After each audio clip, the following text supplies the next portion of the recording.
Oke, selamat pagi. Terima kasih yang sudah hadir pada pagi hari ini. Kita akan melaksanakan case report presentation, ya, laporan kasus dari teman kalian. Ya. Kasus mayor. Kasus mayor ini adalah suatu kasus di ilmu penyakit mulut, di mana bagaimana manifestasi dari penyakit sistemik terlihat di rongga mulut. Intinya seperti itu, ya. Saya harapkan kalau misalnya sesudah kalian keluar dari ruangan ini, kalian dapat tahu bagaimana sih manifestasi oral penyakit sistemik. Kalau pada pagi hari ini kasusnya tentang kelainan GI tract, ya, kelainan pencernaan di rongga mulut itu seperti apa, sehingga nanti kalian bisa mendiagnosis, bisa merencanakan perawatan untuk pasien dengan keluhan di rongga mulut dengan kondisi sistemiknya, ya. Kalian juga bisa mengedukasi pasien untuk mengurangi keluhannya, ya. Itu targetnya ketika kalian sudah menyaksikan atau mengikuti perkuliahan atau case report ini, kalian bisa early diagnosis. Kadang-kadang pasien tidak tahu bahwa ternyata dia mengalami kondisi itu, gitu, ya. Itu kemudian metodenya, ya, metode untuk case report untuk yang periode 37 mungkin bingung, ya, karena baru masuk ini bagaimana metodenya. Metode pembelajaran untuk case report ini jelas ada kasus mayor. Kasus mayor itu nanti kalian dapat dari rumah sakit di Jari, ya, rumah sakit di Jari. Kemudian nanti kalian melakukan bimbingan bersama saya sesuai dengan kasus. Kalian membuat laporan makalah, kemudian sesudah siap maka kalian akan mempresentasikannya, ya. Saat mempresentasikannya, saya harapkan interaktif, ya. Jadi nanti ada yang tanya apa saja, ya. Teman kalian, ya, kakak kalian akan berusaha menjawab dan saya akan memandu. Kalau misalnya agak-agak sedikit melenceng, nanti saya akan luruskan ke arah yang benar, ya. Kita interaktif aja, ya. Kebetulan pada pagi hari ini adalah serostomia, ya. Serostomia pada pasien kolik abdomen et causa suspect ileus obstruktif. Ada yang tahu nggak? Nanti kita akan belajar, ya. Jenny sudah diskusi ya sama saya, beberapa kali diskusi. Nanti kalian akan presentasi. Kemudian untuk mata kuliah ini, untuk case report ini, penilaiannya sih bagaimana, gitu, ya. Penilaiannya adalah yang satu jelas proses bimbingan, ya. Proses bimbingan mulai dari pemilihan pasien, kemudian ketika bimbingan, karena pasiennya berapa kali kunjungan, Jen? Sampai 4 kali, dokter. Sampai 4 kali kunjungan. Karena jadi kayaknya visit tiap hari, ya. Nah, visit tiap hari, nah itu juga kami nilai, ya, gimana progres pasiennya, apakah membaik atau memburuk atau sama saja, ya. Nanti ada progresnya bagaimana, itu juga dinilai. Kemudian ketika bimbingan kasus, ya, sesudah kasus pasien selesai, pasien sudah pulang atau kita bimbingan, dan gitu, yang ini sekarang presentasi nanti akan dinilai.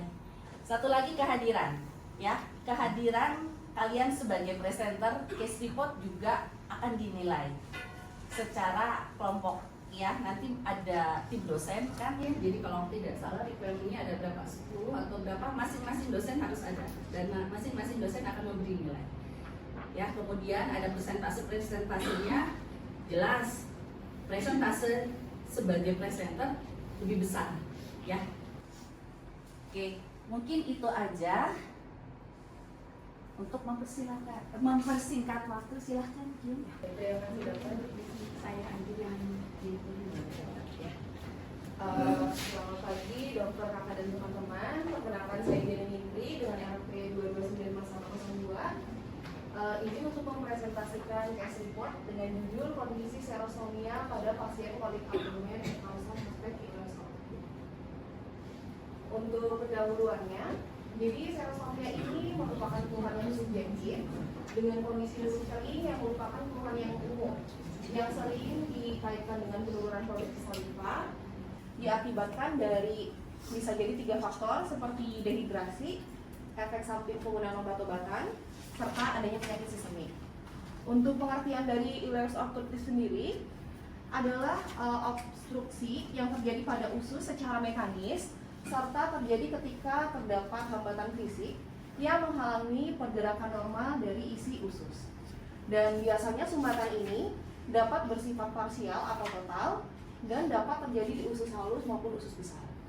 Dan pada pasien dengan kondisi ini memiliki faktor resiko serostomia yang meningkat karena asupan cairan yang terbatas sehingga terjadi gangguan elektrolit, sehingga dapat terjadi efek obat antikolinergik atau analgesik yang sering digunakan. Untuk laporan kasus, jadi pasien dengan inisial RM dengan usia 69 tahun dengan riwayat stroke serta diare akut, mengeluh mulut kering, kesulitan menelan, serta bau mulut selama kurang lebih 3 minggu. Untuk anamnesisnya, pasien merasa kondisinya semakin memburuk setelah mengkonsumsi obat. Serta pasien mengatakan hanya minum 500 ml air per hari dan tidak menyikat gigi selama 5 hari.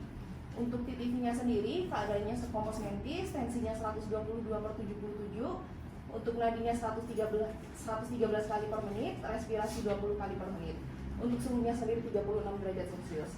Dan telah dilakukan pemeriksaan hematologi dan terdapat hemoglobin 10,5 gram per gl serta leukosit 10.800 dengan hematokrit 30% serta trombosit 372.000. Untuk diagnosisnya sendiri, untuk diagnosis sistemiknya adalah kolik abdomen et venosa ileus obstruktif. Dengan diagnosa awalnya ada suspek serostomia, ada exfoliative cheilitis, enterobiol bibir inferior dan superior, serta ada lingual varicositis serta hiposalivasi glossitis. Untuk selanjutnya ada pemeriksaan dry mouth. Jadi pada pemeriksaan dry mouth ini dengan cara cek saliva pool pada dasar mulut dan tidak terdapat saliva pool dengan kaca mulut menempel pada mukosa. Untuk medikasi yang didapat pasien selama rawat inap, diresepkan omeprazol 1x1, Ketoji 3x1, ondansetron 3x1, dipazin 3x1, sulfat sirup 4x10 cc, ketorolak tablet 2x1, serta gabapentin 1x100 mg, serta kurkuma forte 3x1. Selanjutnya terdapat pemeriksaan rongga mulut, didapat exfoliative cheilitis. Ini ya, exfoliative cheilitis itu bibir kering istilah ininya ya. Kalau kalian lihat, maaf ya Jen ya, saya jeda karena biar yang lain tahu kalau exfoliative cheilitis ini ada desquamasi dan kekelupas ya, jadi terlihat. Kemudian kalau ini deskripsi lesi kalian sudah hatam lah ya, sudah paham lah ya. Kemudian kalau misalnya ngelihat si bibirnya kelihatan banget ya, kering banget ya. Kalau dari gambar sebelumnya, nah terlihat saliva pool-nya nggak ada. Saliva pool dilihat dari sini ya, dari dasar ya. Dan kemudian juga Jenny melakukan melakukan pemeriksaan secara klinis di mana kaca mulut itu nempel. Ketika kaca mulut nempel, itu kita sudah langsung asumsi kita adalah mulut kering dry mouth. Ya, saya tekankan kalian harus periksa ini karena kemarin ada yang ujian DOPS gagal gara-gara ini. Ya, dia miss gitu. Pasiennya dia fokus ke deskripsi lesi tetapi tanpa melihat bahwa kaca mulut sebetulnya sudah nempel ya. Jadi ini pembelajaran buat kalian ya, early diagnosis untuk kondisi serostomia ini ya. Oke, yuk Jen lanjut.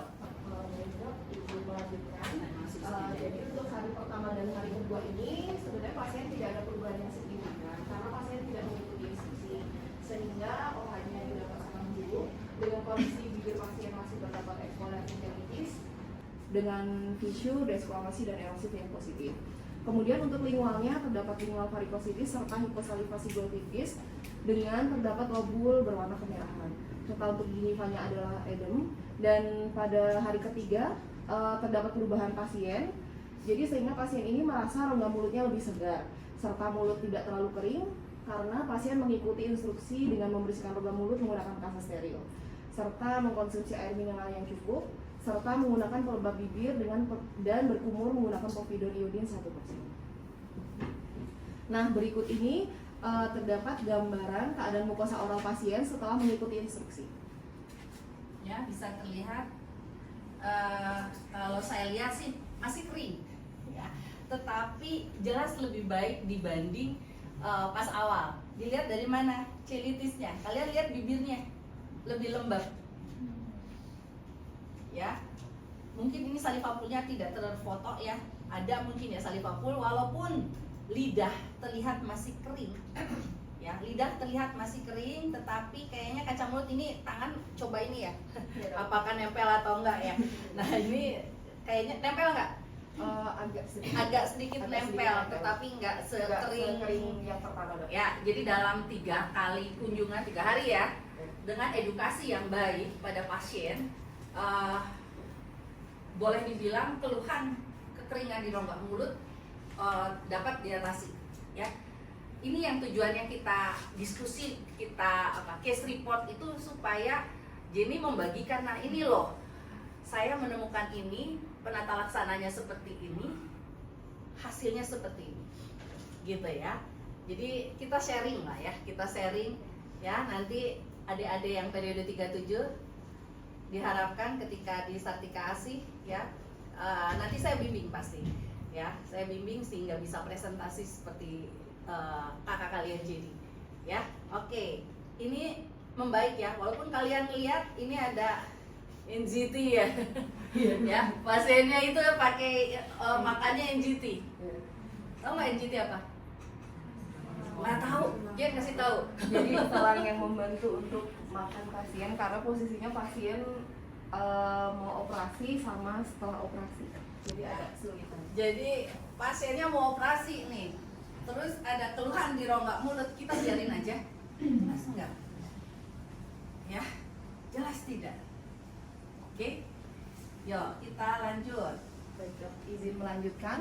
Untuk selanjutnya ada hari keempat, di mana kondisi rongga mulut pasien ini kembali ke pertemuan pertama karena pasien tidak melakukan instruksi.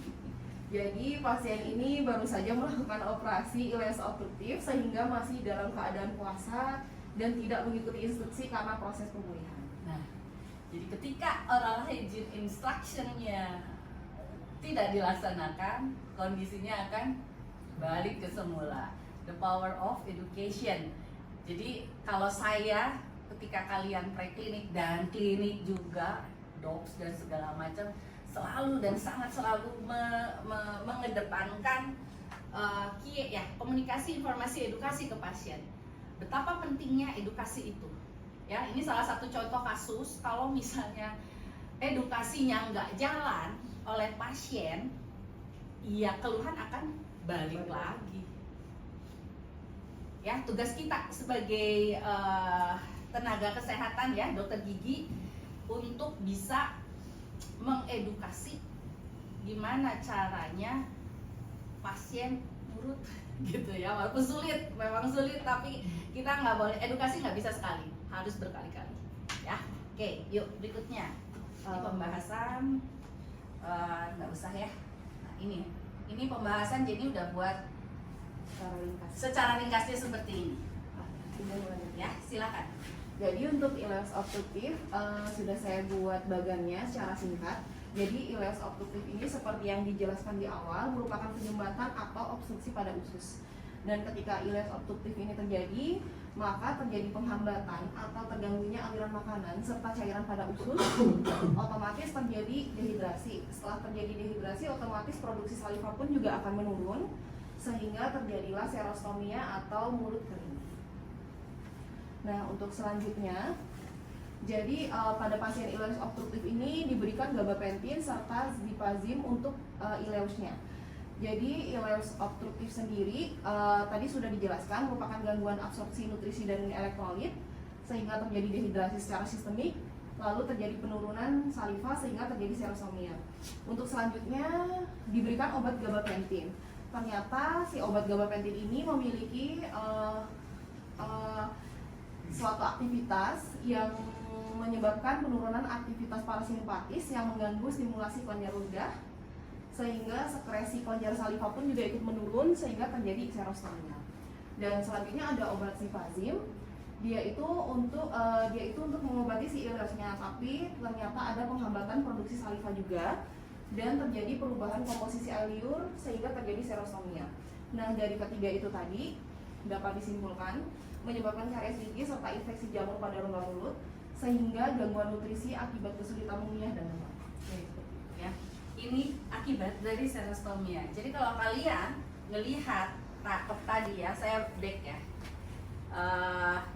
kondisi rongga mulut pasiennya, kalian bisa melihat nih ada plak putih, ini kelihatan ya di sini ada plak putih ya, ini suspek candidiasis ya, ada multiple karies dan jelas nih gusinya juga odem ya, waduh bakteri banget deh ya, bakteri jamur, berarti pasiennya mengalami infeksi ya. Dan kalau infeksi pada pasien-pasien yang hospitalized ya, ini sangat bahaya banget ya. Banyak kasus akhirnya menjadi sepsis. Jangan sampai tahu kan sepsis ya? Sepsis bakteriemia yang ditakutkan ketika apa ya? Ketika akan dilakukan prosedur pembedahan, si bakterinya jalan-jalan kemana-mana, mengakibatkan sepsis dan akhirnya operasi pun juga gagal. Yang ditakutkan seperti itu. Ya, jadi peran kita sebagai dokter gigi adalah mencegah terjadinya fokal infeksi dan fokus infeksi dari rongga mulut. Ya, oke. Penata laksanaan, nah silakan. Baik dok, izin menjelaskan terkait penata laksanaan. Jadi saya melakukan edukasi dengan menginstruksikan pasien untuk menggunakan lip balm apabila bibir terasa kering, serta instruksikan pasien untuk mengkonsumsi air mineral 2 liter per hari, lalu menyikat gigi 2 kali sehari. Karena pasiennya itu dalam kondisi setelah operasi dan dengan kondisi riwayat stroke, maka diinstruksikan untuk dapat menyikat gigi atau membersihkan rongga mulut dengan kasa steril. Lalu jangan lupa mengkonsumsi buah dan sayur serta makan makanan bergizi serta melakukan diet lunak, serta tidak lupa mengedukasi pasien bahwa kondisi tersebut diakibatkan karena dehidrasi akibat mengkonsumsi obat serta faktor usia. Dan untuk farmakologinya sendiri meresepkan penggunaan obat kumur seperti povidone iodin 1% dengan kumur 10 ml selama 60 detik 2-3 kali sehari. Untuk kesimpulannya, jadi serostomia pada pasien dengan ileus obstruktif sendiri dipengaruhi oleh dehidrasi, efek obat, kebersihan rongga mulut yang buruk, serta untuk manajemen holistik meliputi rehidrasi, perawatan oral rutin, evaluasi obat-obatan yang diperlukan untuk mencegah komplikasi seperti infeksi atau ulcerasi mukosa, dan edukasi kepada pasien tentang pentingnya kebersihan rongga mulut juga menjadi aspek kunci dalam tata laksana. Sekian dari presentasi saya kembalikan ke Dr. Syed. Oke, terima kasih sudah bantu saya untuk kasus ini. Sekarang ada yang mau tanya nggak? Coba, yuk tanyalah. Sebelum bertanya dilarang ketika ujian. Yalah ya, ketika ujian nggak boleh. Yuk, ada yang mau tanya? Cung, sebelum saya bertanya, ada yang tanya nggak? Tanya, apa? Pistol mau nanya? Pistol. Saya ingatnya jadi si pistol aja. Aduh, ada yang tanya nggak? Silakan. Sebelumnya, selamat pagi dokter dan kakak-kakak semua. Nama saya Johannes, dengan Jakarta Ibu Dimas Menerima Nasional. Saya ingin bertanya saja dok, nanti saya bertanya-tanya. Tadi kan pasiennya mengalami stroke serta gangguan itu ya dok ya. Nah yang saya tanyakan berarti apakah kita edukasi juga kepada anak atau siapanya itu untuk melakukan itu kan tadi tidak dijelaskan atau tidak disebutkan stroke-nya bagaimana seperti itu. Terima kasih dok. Stroke-nya bagaimana? Baik, izin jawab dok. Jadi kan waktu itu stroke-nya itu punya riwayat aja, tapi masih bisa berinteraksi, cuma lemes karena punya anemia. Jadi untuk instruksinya disampaikan kepada keluarganya untuk membantu si pasien seperti itu. Ya. Jadi edukasinya diberikan bukan hanya ke pasien, tetapi ke keluarga. Ya, karena nanti keluarga yang akan bantu ya, pelapin segala macam. Kemudian umur juga mungkin ada sedikit sulit, jadi memang harus dibantu oleh keluarga atau caregiver-nya. Ya. Oke, ada lagi yang mau ditanyakan? Ada lagi? Ini kasusnya menarik karena jarang sih sebetulnya. Ya maksudnya jarang dapet tuh di sakit ASI dengan kondisi NCT dan kemungkinannya banyak banget ya infeksinya. Ya. Tapi yang menjadi highlight di sini adalah si serostomianya. Ya, serostomia akibat dari kondisi sistemik. Kalau tadi kalian melihat pathway-nya ya, bisa disebabkan karena apa aja? Gabapentin itu apa sih? Obat ya. Obat diberikan, coba lihat dari itunya, obat-obatan yang diberikan oleh ke pasien. Ya, jadi nanti kalian juga ketika ke rumah sakit ya, jejaring, nanti ini tuh penting banget. Kenapa? Jadi jangan pikir dokter gigi itu hanya ngurusin gigi. Ya, kalian harus tahu obat-obatan yang digunakan oleh pasien. Ya, apakah nanti obat-obatan ini berpengaruh ke rongga mulut, baik langsung maupun tidak langsung. Ya, gabapentin ini adalah salah satu obat untuk depresi juga ya. Jadi bukan hanya untuk kasus kamu yang gangguan pencernaan. Ini adalah gabapentin ini salah satu drug of choice pada penderita depresi. Ya. Jadi ketika kalian ada pasien menganamnesis, tolong dikorek banget, gunain obat apa aja. Jadi ketika pasien kalian kondisinya pada topik kali ini adalah serostomia mulut kering, kalian udah gak heran lagi, lawang dia dikasih gabapentin. Tadi pathway-nya sudah dikasih tahu bagaimana gabapentin menyebabkan kondisi serostomia dengan mempengaruhi syaraf parasimpatis ya. Sedangkan kalian tahu sendiri kalau kelenjar saliva itu dipersyarafi oleh parasimpatis dan simpatis. Ketika dua ini terganggu, maka produksi saliva pun akan terganggu. Ya, jadi tolong yang akan masuk ke koas ya, ketika anamnesis pasien, tolong jeli gitu ya, menggali. Kemarin kan sudah saya ajarin ya, menggali bagaimana supaya pasien lebih terbuka sehingga obat apa yang digunakan, kondisi sistemik apa yang diderita itu kita dapatkan. Kalau udah di rumah sakit mah gampang ya Dit ya. Udah ada ya daftarnya ya, jadi kita tinggal tulis. Yang susah itu di sini. Ya, di sini ketika kalian ada pasien untuk menggali informasi, nah itu ada harus ada keterampilan yang kalian harus latih. Ya, kemudian apalagi selain medikasi dan untuk pasiennya ya, terus apalagi sih tadi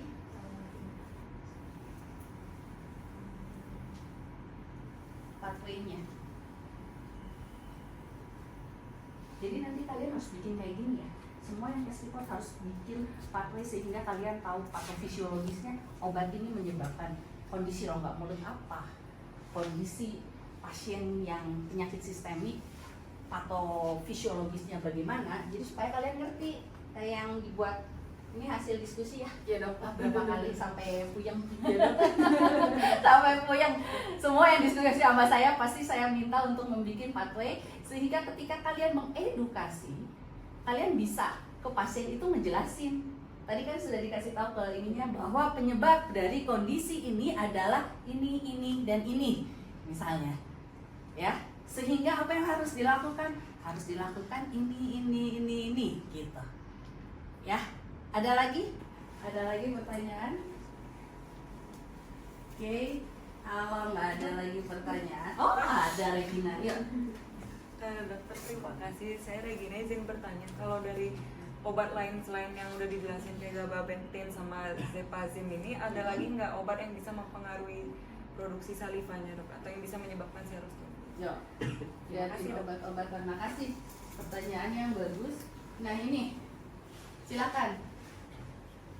Ada lagi nggak? Kita bahas ya obat-obatannya. Omeprazol adalah obat lambung. Ya, is okay. Tidak. Ketozid apa? Obat untuk ini dok, sebenarnya lebih ke, kalau yang dari saya baca dok, kayak lebih ke persyaratan gitu dok. Ya, syaraf. Jadi sebetulnya, apakah ini bisa? Ke syaraf? Bisa nggak? Bisa jadi dok. Bisa jadi. Bisa jadi, dok. Ya. Ya dok. Ondansetron. Buat mual dok. Iya, buat mual. Ya, kira-kira buat mual itu biasanya mempengaruhi apa? Susunan syaraf, pusat. Kira-kira bisa nggak? Ya, ini tadi udah ya. Suprafat, obat lambung. Ya, ini melapisi. Ya, melapisi dinding lambung yang keren ya, tahu ya. Melapisi karena rongga mulutnya seperti itu, ditengarai kondisi GI tract-nya pun acak-acakan. Nah, ini si suprafat ini adalah untuk melapisi sebagai apa ya? Ya. Oke, ketorolak. Ya bener ya, ketorolak. Ketorolak tuh apa ya? Ya, pencernaan. Kan ini kan pasiennya memang pencernaan semua. Gabapentin tadi udah ya. Kurkuma itu vitamin ya. Karena dia malnut banget ya. Tapi kalau dilihat dari hasil labnya, coba hasil labnya, ini perempuan, laki perempuan, perempuan ya, laki perempuan ya. Kalau saya sih lihat sih ya, sepertinya cakep ya ininya, hasil pemeriksaan labnya. Nanti kalian juga harus belajar membaca, itu di kompetensi kalian harus bisa membaca hasil lab ya. Hasil lab HB 10,5 normal nggak? Enggak, turun untuk perempuan. Harusnya sekitar di 11-an ya. Ya, tapi ini nggak terlalu heboh ya. Leukosit 10.800 normal nggak? Leukosit untuk tanda-tanda infeksi. Normalnya berapa? Lupa. Cari ya. Ya. Leukosit ini kalau misalnya tinggi berarti ada infeksi. Ya. Hematokrit ya. Hematokrit itu hubungannya sama HB. Kalau saya ngitungnya HB dikali 3 hematokrit berarti normal. Ini kali 3 30% berarti normal. Trombosit ini masih dalam batas normal. Oke. Ya, jadi kalau misalnya tadi pertanyaan apakah ada obat-obatan lain yang mempengaruhi kondisi serostomianya, ya ada. Ya, balik lagi, serostomia adalah keluhan rongga mulut kering. Rongga mulut kering berarti produksi air salivanya turun. Produksi salivanya turun berarti karena ada satu kondisi, baik itu kondisi lokal maupun kondisi sistemik ataukah obat-obatan yang mempengaruhi kondisi. Oke. Mungkin itu aja. Saya tutup case report pada pagi hari ini. Nanti kita bertemu dengan case report selanjutnya ya. Nanti mungkin menjadi berikutnya. Kalau periode 37 mau lihat biar tahu menambah ilmu, silakan. Oke. Sekali lagi terima kasih. Sekian. Terima kasih.